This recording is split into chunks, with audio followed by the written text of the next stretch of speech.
Hi all, and welcome to the 12th lecture of the Deep Learning course. Today we're going to be discussing deep stochastic estimation.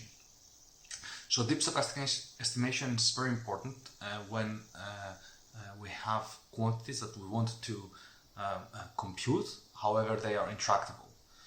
In case these quantities can be expressed as specific integrals, then Monte Carlo simulation is amenable, and instead of performing an analytical computation of the intractable quantity, we can replace it with an efficient approximation instead.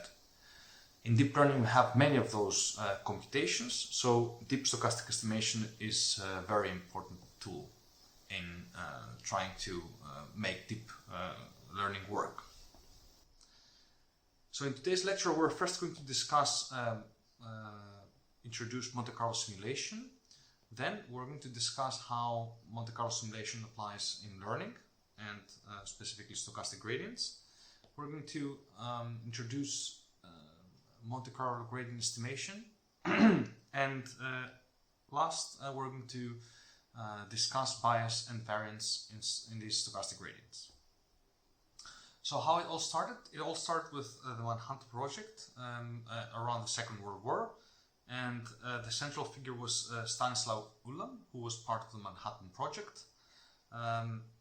Together with John von Neumann and Nicholas Metropolis, they researched heavily this area, and we all know them being key figures in various branches in computer science and engineering. Monte Carlo simulation has a really broad applicability to a lot of different domains in science and engineering.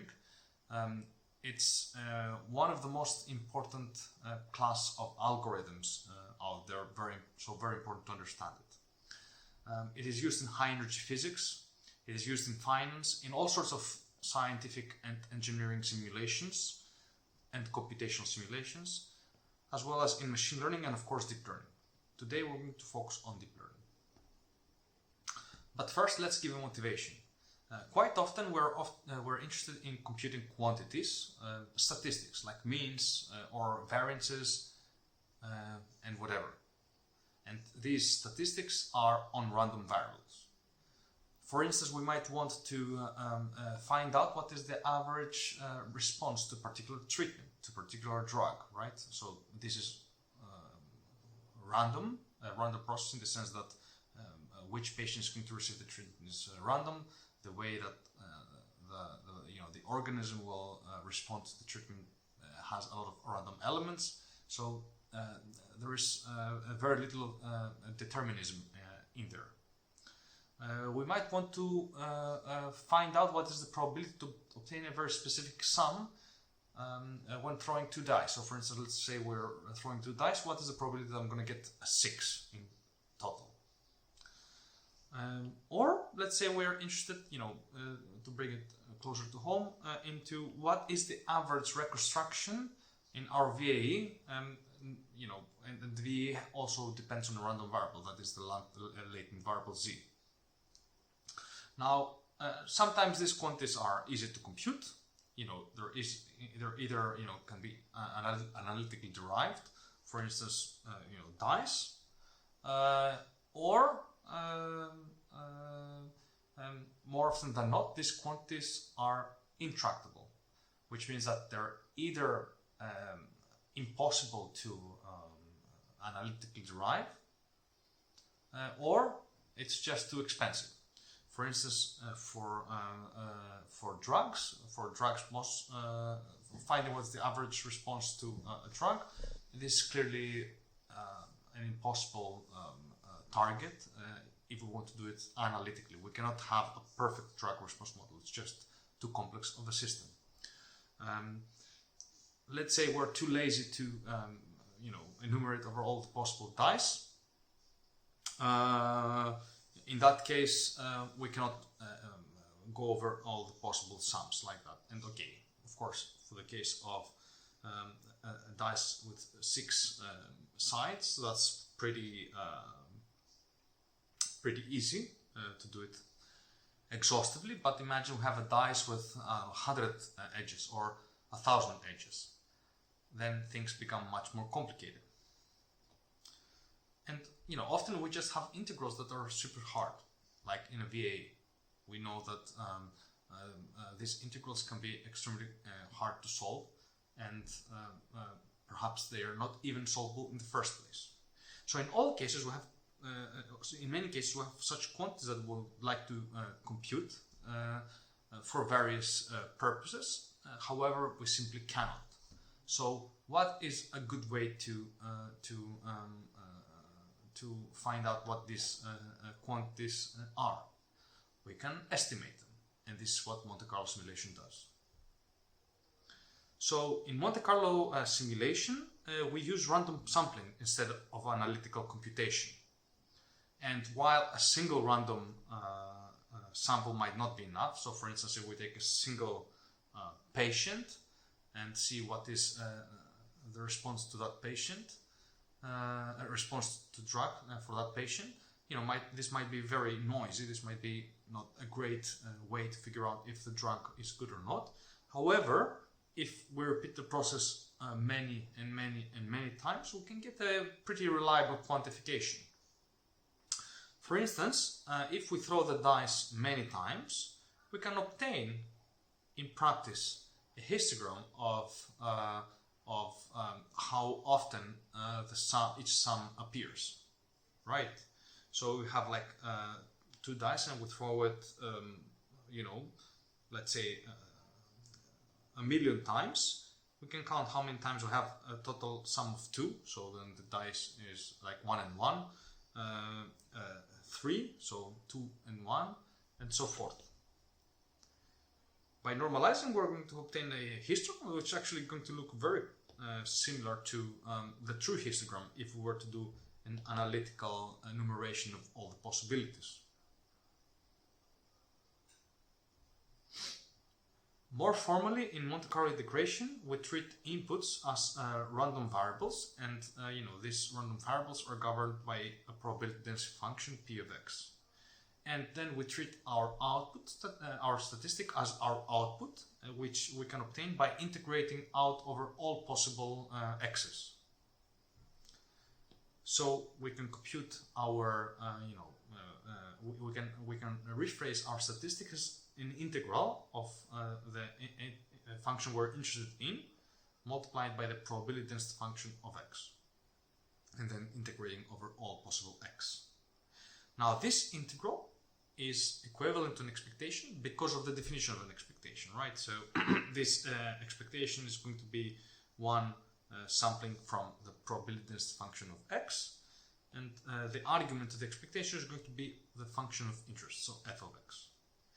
Since this is an expectation, so an integral, we can approximate, right? Like we don't have to compute exactly the integral. We can approximate it by a summation and by random sampling. So we are sampling random elements in x, in our integral, and then average over them. This average is going to give us a y hat, which is not going to be exactly the same like y, but hopefully if our sum is going to be large enough, y hat is going to be close enough to y.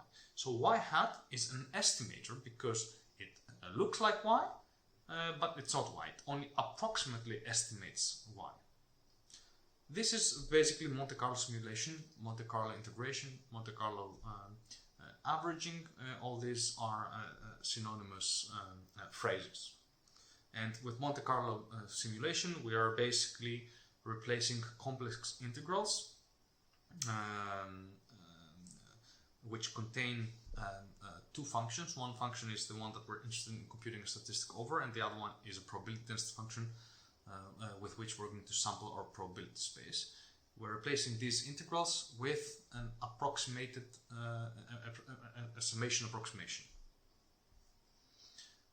To try to shed a bit more light on how Monte Carlo estimation works in practice, we're going to now discuss a simple toy experiment, estimating pi. We can estimate the value of pi numerically. We don't have to have the analytical and precise definition of pi. How can we do it? by the following simple experiment. So let's say we have a quadrant, and in this quadrant we are drawing a circle. Well, actually not even a circle, a quadrant of the circle. The whole circle would also be okay, but quadrant is also alright. So in this quadrant, in this square, we're throwing, let's say, darts, or we're randomly sampling points in it. Some of these points are going to fall inside the quadrant, the red area, and some others will be, will fall on outside the quadrant, so the blue area. We can build an estimator, which is basically the number of points that are inside the circle over the points that are inside the square. So basically outside the circle, right? Now our estimator, so this ratio, will be exactly equivalent to dividing the two areas of the circle, of the quadrant, of the circle quadrant over the area of our square. So in this case, this ratio in theory should be pi over 4. Therefore, our estimator y hat approximate the pi over 4, and we can therefore approximate pi as 4 times our estimator. Note here that every time we repeat this experiment, we're going to obtain a different pi hat, right? Because we're going to have, it's a random process, so every time we're going to have different points. Now, if we sample very few points, so only 10 of them, the estimations will be rather inaccurate. But if we have like 1,000 points, then our ratio is going to be quite accurate, and repeating it again and again, we're going to obtain pi hat values that are not too different to each other. Since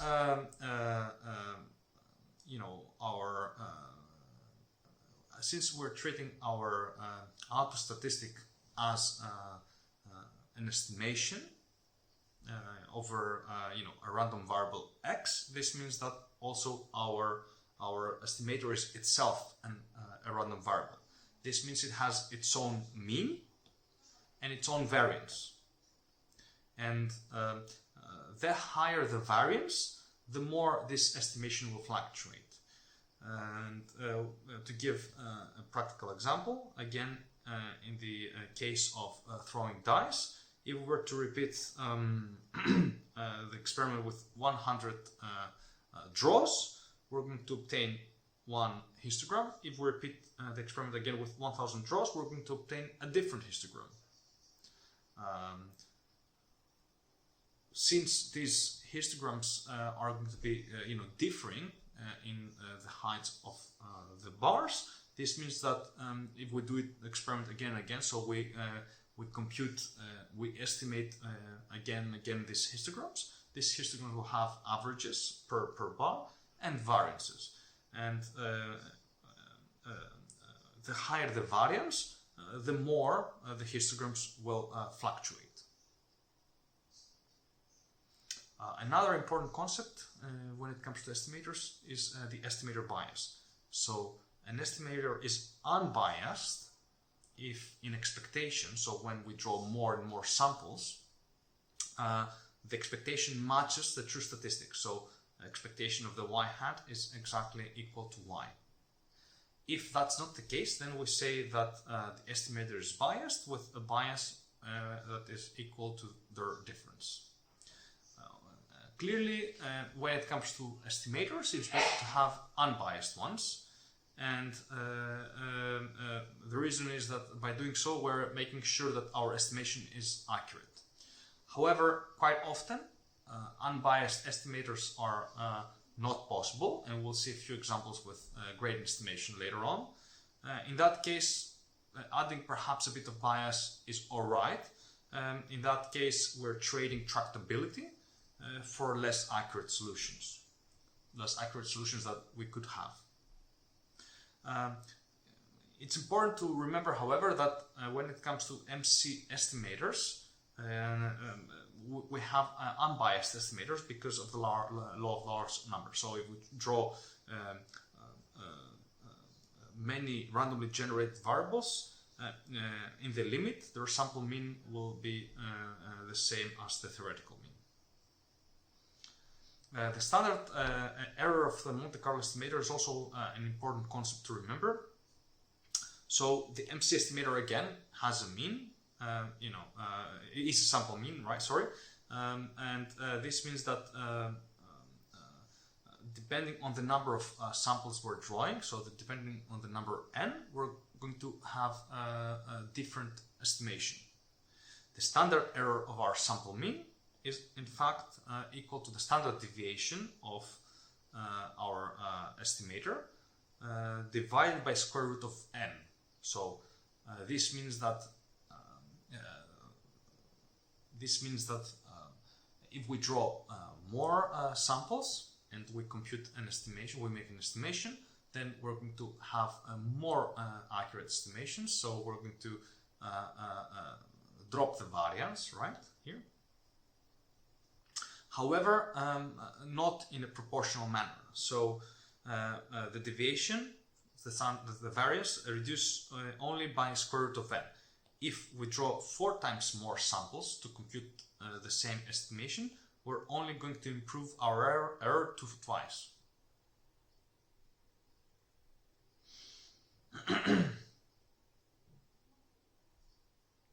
To sum up, if we want to compute a quantity y, that we can express it as an integral of a function f over a probability space x, and we have a probability density function p of x which is known to us and easy to sample from, then we can replace this very expensive or even intractable integral computation with a tractable Monte Carlo estimation, like here. And we have to be very careful, because if we cannot translate this quantity that we're interested in into such an integral, then MC estimation is not possible anymore. So, for instance, we've seen in previous lectures that we have in the VA, for instance, this gradient with respect to phi of our extraction error. As it stands, we cannot do Monte Carlo estimation in this integral, because none of the two functions here is a probability density function. This guy here is the logarithm of a probability density function, and this guy here is the gradient of a probability density function, but none of them is a probability density function itself. Why do we care? In deep learning, many computations are intractable. So complex integrals that cannot be solved analytically are all over the place. Quite often we have extremely expensive sums. So for instance, we have to sum over all, all 2 to the power of 50 possible binary latent vectors z, assuming a 50-dimensional z vector, so that we can obtain a marginal likelihood. And many other such practical cases. We can make these computations tractable with MC estimation. An example of MC estimation is, stochastic gradient descent can also be as MC estimation. Something from a variational encoder is an MC estimator, and many other operations involving integrals like generative models, Bayesian neural networks, as we'll see next, gradient estimation, and others. Thank you.